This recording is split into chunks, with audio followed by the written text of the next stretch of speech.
सम्भाषणसन्देशसंस्कृतमासपत्रिकायां प्रकाशितानां बालकथानां ध्वनिप्रसारणम् इदं बालमोदिनी इति। षोडशशतकस्य मध्यभागे प्रवृत्ता घटना एषा। केळदिसंस्थानस्य राजा सङ्कनायकः काशीस्थस्य विश्वनाथस्य महाभक्तः। अन्यवतीयानां दुराक्रमणकारणतः विश्वनाथमन्दिरम् उद्ध्वस्तं, विश्वनाथस्य पूजा स्थगिता च आसीत्।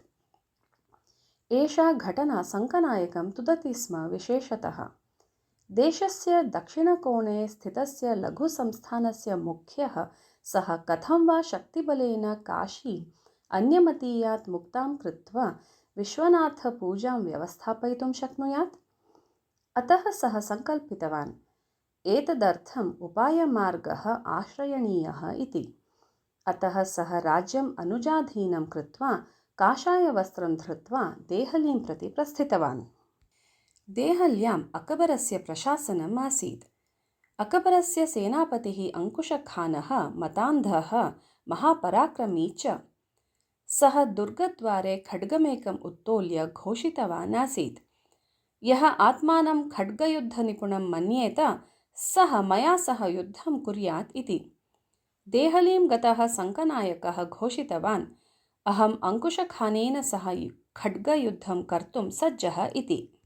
अनन्तरदिने अकबरस्य सम्मुखे तयोः खड्गयुद्धाय व्यवस्था कृता।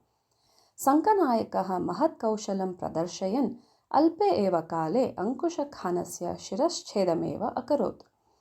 सेनापतिः हतः इति दुःखम् अनुभवन् अपि अकबरः सङ्कनायकस्य धैर्यं खड्गयुद्धकौशलं च दृष्ट्वा सन्तोषं प्रकटयन् तस्मै उपायनानि दातुम् उद्यतः।